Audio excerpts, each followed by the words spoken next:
할렐루야. 오늘은 뿌린 대로 거두는 야곱입니다. 사람은 뿌린 대로 거둬요.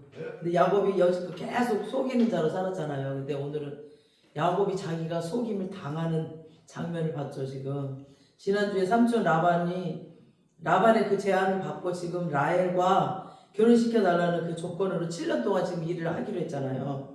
근데 지금 이 사랑하는 사람을 얻기 위한 분명한 목적이 있었잖아요. 그래서 지금 일은 고단하고 육체는 피곤할지 모르지만 그의 하루하루의 삶은 기쁨과 설렘이었었어요. 여러분들 20대 때 정말 처음 결혼한다고 생각해봐. 얼마나 설렜겠어요? 처음 좋아하는 사람을 앞에다 두고 매일 그녀를 보면서 7년을 기다리면서 일을 한다고 생각해봐. 얼마나 기뻤겠어요. 설레는 마음으로 하루하루 기다렸는데 날짜가 다가오는데 뭐 결혼시켜줄 그런 기미가 안 보이는 거예요. 무보수이고 부당한 그런 대우라서 어려움도 있겠지만 근데 그 약속의 날을 기다리면서 하루하루를 이제 버텨왔을 거예요. 이 야곱이. 그리고 드디어 그날이 왔습니다. 21절 보세요. 지금 뭐라고 했어요? 21절에 보니까 내 기한 찼으니 내 아내를 내게 주소서. 내가 그에게 들어가겠나이다. 그러니까 날짜가 다 되었는데 뭔가 이제 날짜가 다 됐으면 결혼 준비를 하려면 뭔가 막 혼수도 장만해야 되고 막 뭔가 음식도 장만해야 되고 이렇게 분주한 느낌이 있어야 되는데 그런 게 없는 거야. 그냥 조용해. 집이 무슨 결혼할 이런 기미가 안 보이는 거예요. 그래서 그걸 느낀 야곱이 삼촌 라반을 찾아갔어. 그래가지고 내 아내를 주소서라고 말을 해요. 내 아내라고 당당하게 말해요. 그러니까 여기 내 아내라고 직설적인 표현을 쓴 것은 라반이 약속을 지키지 않았다라는 뜻이죠. 그래가지고 야곱은 그동안 자신이 원하는 것이라면 이제 수단과 방법을 가리지 않고 어떻게든 차지했던 사람이었잖아요. 그리고 이번에는 그 목표가 라헬이었어. 라헬. 그 라헬을 위해서 최선을 다했죠. 그리고 이제 그 목표를 향해서 한 번도 실패한 적이 없었어요. 야곱은 지금까지. 그래서 아마 이제 자신이 있었을 거예요. 이번에도 내가 이 목표를 내가 쟁취할 것이다. 이러고 이제 자신이 있었을 거예요. 그런데 지금 라반이 대답을 하지 않아. 그리고 22절에 보니까 뭐라고 그래요? 라반이 그곳 사람들 다 모아 잔치를 하고, 그러니까 결혼식을 위해서 잔치를 여는 장면이 나와요. 대답이 없어. 뭐라고 대답이 없어. 그리고 23절에 보니까 뭐라고 그랬어요? 저녁에 그의 딸 레아를 야곱에게로 데려가며 야곱이 그에게로 들어가니라. 그러니까 라반이 그곳 사람들 다 모아놓고, 그러니까 이 말은 그 당시 이제 굉장히 부자이면서 명예가 있는 그런 사람이 자신의 딸을 이제 결혼을 이제 자신을 위세를 과시하는 그런 모습이거든요. 모아놨다는 것은 자신의 딸을 결혼시킨다는 그런 위세. 아마 이 지역에서 야곱이 왜 저렇게 지금 7년 동안 돈을 받지 않고 열심히 일을 하는지 다 알았을 것 같아. 그죠? 다 알았을 것 같아요. 그리고 많은 사람들이 다 알고 있었을 거예요. 그래서 이 잔치를 축하해주기 위해서 지금 이 결혼식에 참석했을 겁니다. 그렇기 때문에 야곱은 어떤 의심도 없이 이제 거기 이스라엘은 7일 동안 결혼식을 해요. 쭉 7일 동안. 그 요한복음에도 나오잖아요. 그 혼인잔치. 7일 동안 열리는 그 결혼식에 참석했고 결혼식 당일에 그토록 원했던 라헬을 만나기 위해서 이제 들어갔어요. 이제 결혼식. 그런데 전혀 예상치 못했던 뜻밖의 일이 일어나니까 23절에 보니까 그의 딸 레아를 먼저 야곱에게로 데려가며 그랬죠. 지금. 그러니까 잔치를 베풀 뿐 아니라 지금 주도적으로 딸을 데리고 들어갔다고 했어요. 그러니까 이것을 통해서 라헬을 주겠다고 분명히 약속했던 라반이 야곱과의 약속을 깨버렸어요. 레아를 주는 것을 통해서 지금 야곱의 그 노동력을 이용하기 위해서 이제 더 부려먹으려고. 그래서 라반의 욕심으로 치밀한 지금 음모를 꾸미고 있다는 것이 서서히 드러나고 있습니다. 삼촌의 그 음모. 다음에 25절 보세요. 25절. 야곱이 아침에 보니 레아라 라반에게 이르되 외삼촌이 어찌하여 내게 이같이 행하셨나이까? 내가 라헬을 위하여 외삼촌을 섬기지 아니하였나이까? 외삼촌이 나를 속이심이 어찌미니까? 그러니까 야곱은 아무것도 모른 채 지금 사랑하는 라헬과 하룻밤을 보냈다라고 생각을 했어요. 아침에 일어나 보니까 이게 웬일? 깜짝 놀랐어. 신부가 바뀌어버렸어. 얼마나 놀랐을까? 깜짝 놀래. 언니 레아였어요. 근데 난 야곱이 이해가 안 가. 아니 7년 동안 쫓아다니고 좋아하는 여자였는데 그 숨결이라든가 이렇게 느낌을 몰랐을까? 라헬이랑 레아랑 안 헷갈렸을까요? 밤에는 쉽지 않습니다. 나이는 네, 밤에는 쉽지 않아요. 나이는 아, 얼굴도 못 알아보고 느낌도 그러니까 뭔가 알 텐데 못 알아봤어요. 근데 이때 당시 결혼 간습상 낮에는 신랑과 신부를 완전히 따로 떨어져 논대요. 이렇게 떨어져 놨다가 얼굴을 못 본대요. 못 봐. 그리고 얼굴 전체를 이렇게 가린대요. 신부를 얼굴 전체를 가려버린대. 그래서 모른대요. 그리고 전등도 없고 그때 당시는. 그리고 이제 포도주를 많이 먹었을 거 아니야. 7일 동안 계속 포도주를 매일 먹었으니까 그러니까 이제 술이 계속 취해 있었을 것이고, 그리고 또 야곱은 전혀 의심을 안 했으니까 그냥 마음이 설레 있었으니까 전혀 의심을 안 했으니까 그냥 온전히 라헬인 줄 알았던 거죠.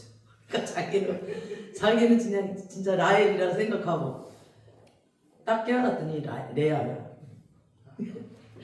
그래서 레아를 알아보지 못했어요. 그러니까 라반의 음모에 속은 것을 깨달은 야곱이 엄청난 분노와 미움, 감정이 이제 폭발했을 거예요. 그래서 7년의 기다림과 순정을 바쳐서 사랑해왔던 그 사랑이 이렇게 물거품이 되어버렸어요. 그게 다 레아한테 쏟아져 버렸네. 이게 뭐야 도대체. 그래서 이 상황 속에서 이 분노의 감정을 가지고 지금 라반을 찾아가려고 준비하고 있었을 겁니다. 근데 또 레아의 심정은 또 어땠을까? 레아. 당하는 레아. 물론 아버지 손에 이끌려서 이렇게 갔겠죠. 근데 아마 레아의 마음속에는 굉장히 두려움이 있었을 것 같아요. 야곱이 과연 깨면 나를 어떻게 생각할까? 그죠? 레아는 뭐 아무 죄도 없잖아요. 응? 이 상황을 어떻게 받아들일까? 그리고 또 라헬은 또 어땠을까? 응? 라헬도 알았을 거 아니에요. 야곱이 자기를 좋아한다라고. 근데 라헬은 또 저쪽에서 지금 응? 기다리고 있고 자기가 신부여야 되는데 언니가 먼저 들어가고 굉장히 비극적이었을 것 같아요. 이 상황이. 결혼식이 각자에게는. 그래서 집은 잔치인데 각자의 마음은 다 비극이었을 것 같아요. 그래서 이 상황을 어떻게 받아들일까 막 굉장히 또 레아는 또 잠을 못 이뤘을 것 같아요. 드디어 화가 난 야곱이 라반을 찾아가서 따져 물어요. 25절 하반절을 보니까 나를 속이심이 어찌미니까 이래. 그러니까 야곱은 계속 속이고 살다가 처음으로 자기가 속임을 당합니다. 아마 라반에게 하는 말보다는 아마 자기 자신에게 하는 말일 수도 있을 거예요. 처음으로. 그죠? 야곱의 이름이 뜻이 뭐냐면 야곱, 이게 속이는 자예요. 이름이. 뜻이. 그러니까 우리는 왜 그 한문으로 이름을 풀면 정숙, 그런 고들정, 말글숙이잖아요. 여기는 야곱이 속이는 자예요. 속이는 자. 그런데 야곱은 자신이 원하는 것을 얻기 위해서 눈 어두운 아버지를 속였잖아요. 그리고 형 에서를 속였어. 그래가지고 여기까지 왔잖아요. 지금 하란까지. 그런데 지금 속이는 자에서 속임을 당하는 자로 지금 바뀌어버렸어. 그러니까 하나님은 야곱을 사랑하셔서 언약의 상속자로 삼으셨지만 그의 거짓말을 허용하지는 않았어요. 하나님이 허용하지는 않았어. 지금 이렇게 대갚아주는 거예요. 지금 하나님이 지금 라반을 통해서. 하나님은 야곱이 7년 전에 뿌린 열매를 지금 거두게 하셨습니다. 아마도 이 일을 겪으면서 형 에서의 마음을, 또 형 에서의 그 심정을 헤아리게 됐을 겁니다. 아, 그때 당시 형 에서가 얼마나 분노가 찼을까? 나 때문에 얼마나 마음이 아팠을까? 하면서 형 에서의 마음을 조금 헤아리지 않았을까요?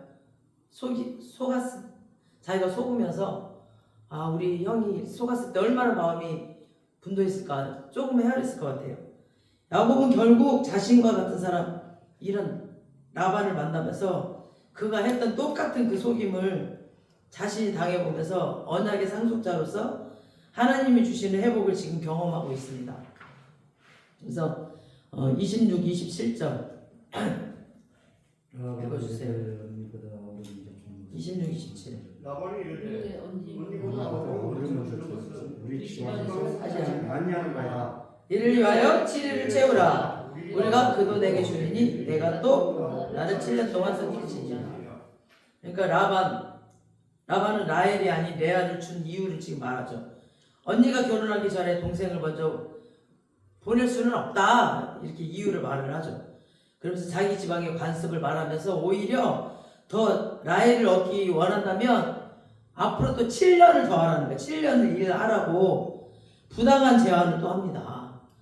그러니까 이런 관습이 있었으면 미리 얘기를 해야든가, 미리 얘기도 안 하고 지금 7년 동안 아무 말도 없다가 지금 이 말을 하는 것은 또 말이 안 되는 거죠. 늘 계산적이었고 늘 누구보다 이렇게 잔머리를 굴렸던 이런 야곱이 그보다 고수인 지금 야곱보다 한 수 이인 라반을 지금 라반의 이런 음모에 속수무책으로 지금 당하게 됐습니다. 그런데 왜 라반의 이런 음모를 꾸몄을까요? 먼저 레아의 큰딸의 결혼 문제는 늘 고민이 많았어요. 레아가 눈이 좀 안 좋아요. 시력이 좀 안 좋고 좀 못생겼어. 그러니까 여자는 무조건 이쁘고 봐야 돼. 나이는 너무 예쁜데 레아가 시력이 좀 안 좋고 약간 사파리였던 것 같아요. 약간 사파리 눈이었던 것 같아요. 그리고 좀 못생겼어. 그러니까 늘 이렇게 레아의 결혼 문제로 좀 힘들었던 것 같아요. 그러니까 이 문제를 해결하고, 결혼 문제, 그리고 유능하고 성실한 노동력을 가지고 있는 야곱을 놓치기 싫었겠죠 또. 그래서 이런 치밀한 계획을 세운 겁니다. 그리고 이제 새로운 제안을 합니다. 지금 이제 7일 동안 결혼식이 진행되고 있으니까 그 7일의 결혼식도 잘 치르고 나면 또 7일을 또 해야 되잖아. 라헬의 결혼식을. 라헬을 줄 테니까 그 이후에 7년 동안 자신을 위해서 또 일을 하라는 부당한 제안을 또 합니다.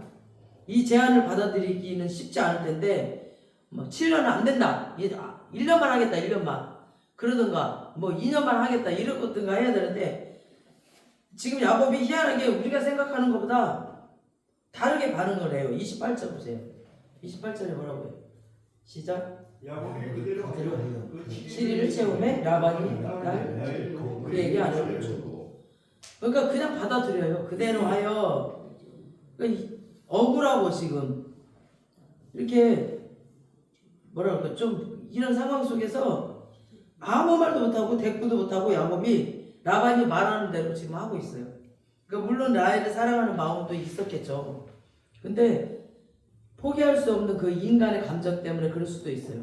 그 순정에 대한 마음도 있었지만 또 다른 마음도 있었습니다. 26절에 다시 한번 보세요. 26절에 다시 보니까 라반이 이르되 언니보다 아우를 그랬죠. 그러니까 언니보다 이 말에는 그 원어에 보면은 언니라는 말이 형, 장자라는 뜻이 있어요. 형, 장자.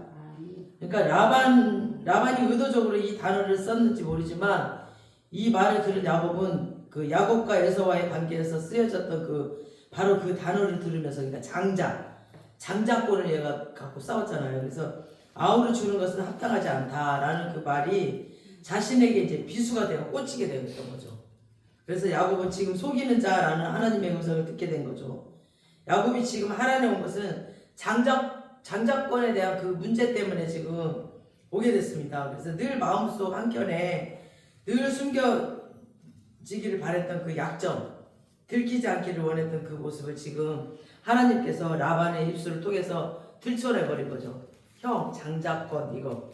그래서 야곱은 머리를 그냥 크게 한 방 딱 맞은 것처럼 큰 깨달음을 얻었던 겁니다. 그래서 결국 내가 심은 대로 거두게 되는 이 원리를 깨닫게 되고, 야곱은 그대로 하여라는 말을 라반에게, 지금 사람에게 굴복한 게 아니라 지금 이 모든 상황을 지금 허용하시고 지금 자신에게 이 일을 겪게 하시는 그 하나님의 섭리, 그 하나님이 인정할 수밖에 없었기 때문에 라반이 아닌 자기는 하나님께 굴복한다라는, 그래서 그대로 하여, 그러니까 순종의 자리로.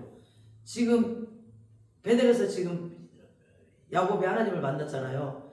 그리고 나서 이제 이 모든 일이 일어난 걸 하나님이 섭리 안에 있구나. 그래서 나를 이거 깨닫게 하셨구나. 내가 이 장자권 뺏은 거 이거를 하나님이 알고 이거 깨닫게 하셨구나. 이러면서 지금 그 하나님의 순종 아래로 가는 거예요. 그러니까 그 사람이 말하는 거를 하나님이 말한 거라고 얘가 생각한 거예요. 그러니까 저도 그랬거든요. 저도 제가 지하에서 물 퍼내고 정말 힘들고 있을 때 제 막내 동생은 뭐 옛날에 안 팔리던 땅이 팔려가지고 뭐 보상금을 몇 억을 받았대. 근데 제 마음속으로는 아니 내가 지 어려울 때 내가 몇백만 원도 주고 몇십만 원 이렇게 주고 도와주고 이랬는데 다음은 나를 몇십만 원이라도 나 좀 도와주지. 어쩜 저렇게 10원도 안 주고 지 보상금 받았다면서 이럴까? 막 이런 마음이 들었어요. 근데 하나님이 그걸 하시는구나. 아무도 식구도 누구도 바라보지 말고 하나님만 바라보라고 하나님이 그 마음을 그렇게 다 가둬두셨구나. 그러면서 하나님을 바라보게 됐어요. 제가.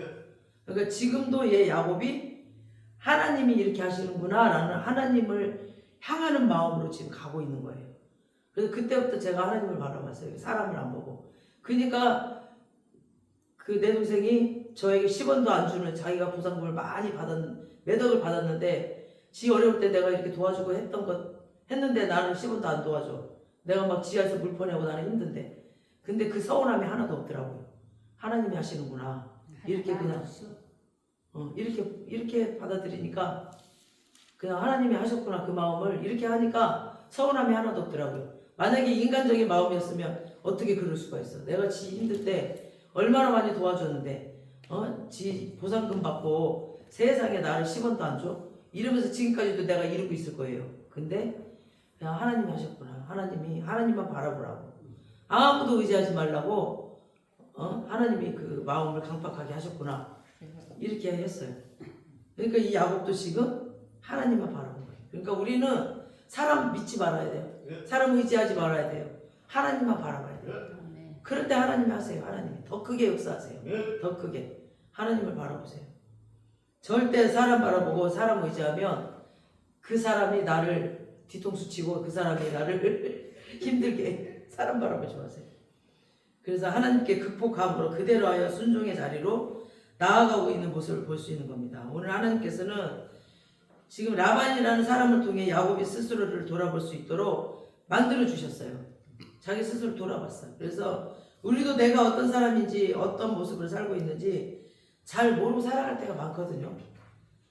그러니까 너무 많아요. 내 자신을 모를 때가. 그래서 때로는 내 욕심과 나의 만족을 위해서 누군가를 속이는 일이 없는지 이걸 좀 돌아볼 수도 있어야 되고, 적당히 좋은 게 좋은 거라고만 타협하면서 눈 감고 넘어가는 은근슬쩍 타협해버리는 그런 일이 없는지 돌아보기를 원합니다. 그리고 남들이 한 잘못에 대해서는 막 너무나 엄격하지만 나 스스로에 대해서 너무나 관대한 그런 모습은 아니었는지 또 돌아보시고, 이런 우리를 위해서 하나님께서 나와 똑같은 라반을 준비해 두셔요. 그래서 내가 어떤 사람인지를 알 수 있도록, 내가 연약함이 있는 사람인지 알 수 있도록 나의 실체를 드러낼 수 있는 거울과 또 같은 사람을 또 붙여요. 이렇게 나에게. 그래서 나를 볼 수 있는 은혜를 하나님께 붙여주실 때가 있어요. 그래서 하나님께서 야곱을 베델에서 지금 만나주시고 새롭게 지금 나아갈 길을 열어주셨지만 그의 죄를 또 해결하지 못한 것을 안타까워하시면서 지금 하나님께서 기회를 주시는 거예요. 자기 죄를 돌아볼 수 있도록. 그래서 그 대가를 치를 수 있는 기회를 주시는 거예요. 지금 그 대가를 치를 수 있도록. 그래서 야곱이 지금껏 섬겨왔던 7년, 그리고 앞으로 이제 섬겨 나아갈 7년은 결코 이건 허비되는 시간이 아니에요. 굉장히 영적으로 단단해지는 시간이거든요. 그래서 그 시간을 통해서 하나님은 더 영적으로 단단하고 하나님의 그 약속을 이어갈 수 있는 하나님의 온전한 사람으로서 야곱을 준비시켜 나가고 있습니다. 언제나 계산적이고 막 인간적인 방법이 앞섰던 야곱은 이 시간을 통해서 하나님의 손에 다듬어질 것이고 또 온전한 모습으로 변화될 것입니다. 라반이 아니었다면 여전히 그는 속이는 자로 계속 살았을 거예요. 못 깨달았으니까. 깨닫는 게 그래서 은혜예요. 그러나 지금 하나님께서 만남을 통해서 속이는 자에서 속임을 당하는 자로, 그리고 30절에 보니까 속임을 당하는 자의 에서 또 섬기는 자로 7년 동안 라반을 섬기더라라고 섬기는 자로 바꿔 나가시는 하나님의 선하신 섭리와 계획을 또 살펴볼 수 있거든요. 여러분 중에도 내 계획, 내 모든 것들을 계획하고 꿈꾸며 살아왔던 내 계획이 이루어지지 않고 막 한순간에 전혀 없던 계획, 그 시간 속에 보내는 그런 때가 있어요. 전혀 내가 계획을 안 했는데 전혀 생각하지 않았던 나의 현실, 뭐 이해되지 않는 내 계획은 이게 아니었는데 전혀 뜻밖의 일에 휘말리게 되면서 도저히 내가 왜 이 상황을 겪어야 되나 알지 못하는 그런 막 막연함을 느낄 때가 있습니다. 그러나 그런 시간은 절대 허비되는 시간이 아니에요. 그 시간이 가장 소중한 시간이에요. 하나님이 그 시간을 허락하셨다면 그 시간을 통해서 누구보다 바뀌어지기를 원하는 것이 나 자신이라는 거예요. 나 자신을 바꾸는 시간이야. 하나님이 그거를 기억하시면서 이 시간을 뚫고 통과하면서 그 사람을 통해서 나를 보고 또 나를 바꾸는 시간, 하나님이 나에게 주시는 약속의 말씀, 그 언약을 다시 한번 붙들고 하나님의 사람으로 다시 일어설 수 있는 귀한 축복을 받아 누릴 수 있게 되기를 기도합니다. 우리가 겪고 있는 모든 일은 결코 우연이 아니거든요. 하나님의 신실한 약속을 이뤄가기 위한 하나님의 특별한 기회임을 기억하시기 바랍니다. 하나님의 계획 속에 오늘 우리의 삶을 전적으로 맡겨드릴 수 있기를 원합니다. 아직도 남아있는 우리 안에 인간적인 계획, 또 편법 같은 거, 이기적인 욕심들, 오늘 만나게 되는 누군가를 통해서 오늘 우연히 듣게 되는 그 말씀을 통해서 하나님의 음성으로 받아들이며 다시 회복의 자리로 또 언약의 상속자로서 나아갈 수 있는 하나님의 특별한 은혜를 오늘 경험하는 저와 여러분 되시길 바랍니다. 아멘. 그래서 한마디 한마디가 주님의 음성으로 듣길 주님의 이름으로 축원합니다. 아멘. 아버지 감사합니다.